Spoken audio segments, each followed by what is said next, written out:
As we turn now to Honduras, where the conflict between the coup regime and supporters of the ousted President Manuel Zelaya remains at a standstill.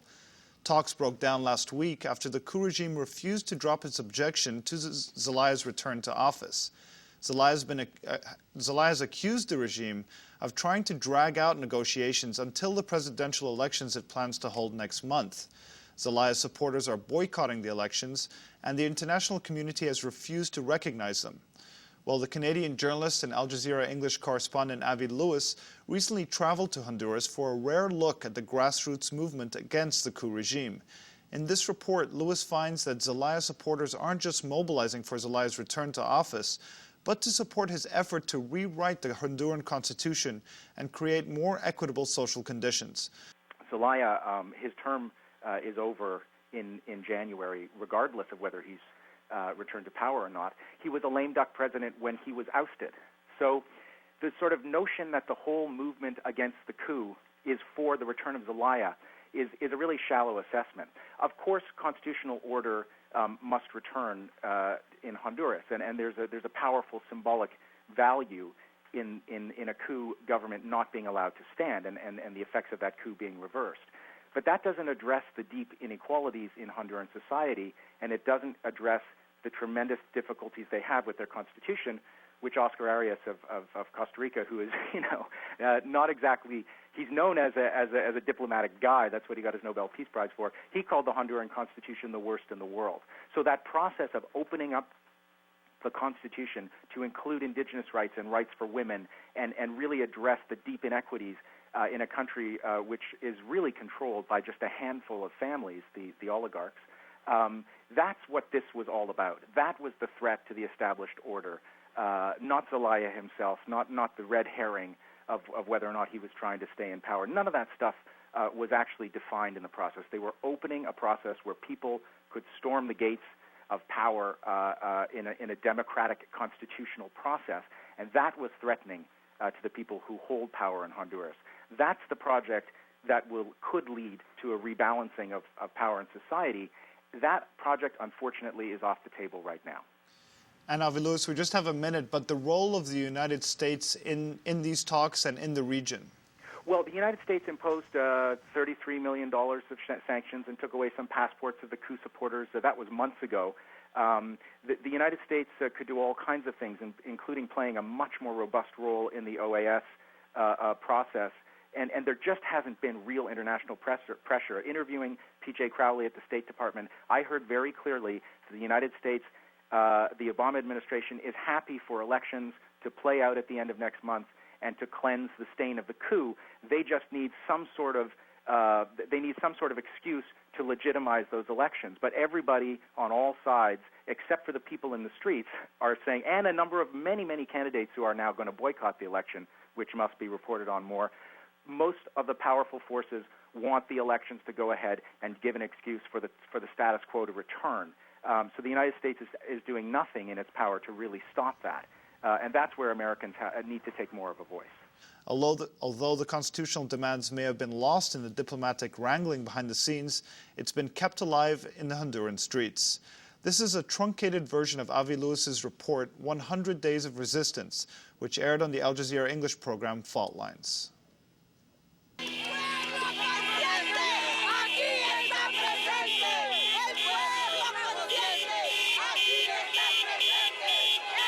Every morning since the coup more than 3 months ago, people gather in the streets to protest.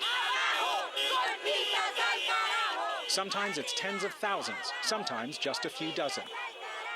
But this movement, which calls itself simply the Resistance, absolutely never misses a day. Avi, Al Jazeera. Aquí estamos, pues, como siempre, a los 95 días, pues, en las calles, diciéndole al gobierno golpista que no tenemos miedo. In the international media, the crisis here has been portrayed as a showdown between Zelaya and Micheletti, a dramatic chess game between political rivals. Spending time with the people in the streets, it becomes clear that much more is at stake for them. Of course, the protesters want Zelaya back in power, but they also want to return to the project that the coup interrupted, the Constituyente, an assembly to write a new constitution for Honduras.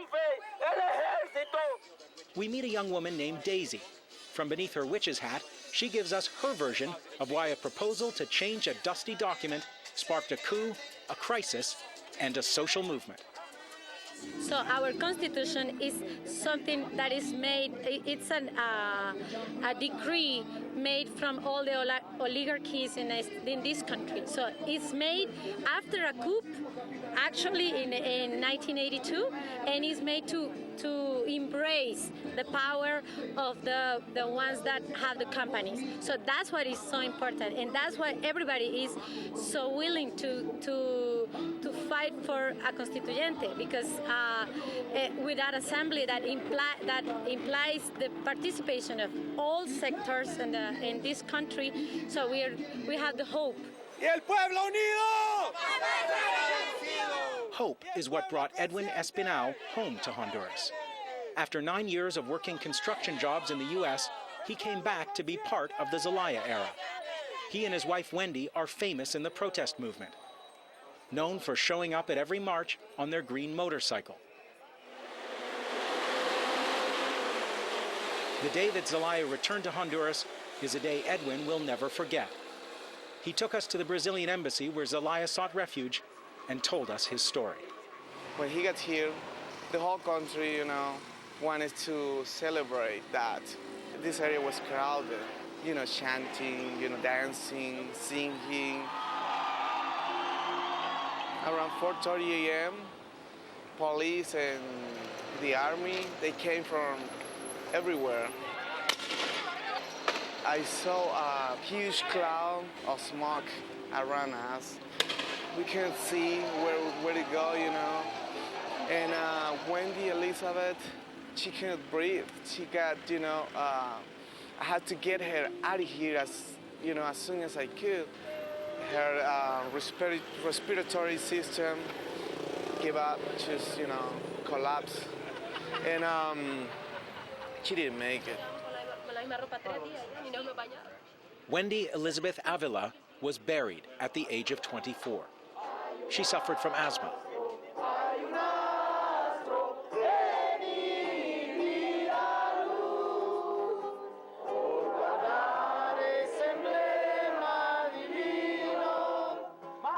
The hospital told Edwin that she died of swine flu, and no autopsy was performed. While the cause of her death is disputed, Edwin has no doubt about who was to blame. This guy here behind me, they killed her. They killed her. And she was always, trying to cheer the rest of the people, with her smile. Come on, we gotta keep going. Let's go, And everybody miss her. Everybody miss her. Nobody can just, can't believe it, what happened to her, including me, COFADE, the Committee of Families of the Detained and Disappeared in Honduras, is one of the country's foremost human rights groups. La hemos catalogado como emergencia nacional en materia de derechos humanos. Que hay una guerra de uniformados armados contra civiles que han decidido denunciar, demandar y exigir sin violencia el retorno del orden constitucional y el retorno del presidente Manuel Zelaya. Since the coup, COFADE has documented thousands of alleged human rights violations, from beatings and arbitrary detentions to kidnappings and torture. Luego me tiraron al suelo, pusieron un pie sobre mi cabeza, They threw me onto the floor and stomped on my head, took out a cigar and started burning me on the face, the arms and the chest. Delmer Membreño is one of those cases. He's a young photographer with El Libertador, a monthly newspaper fiercely critical of the coup.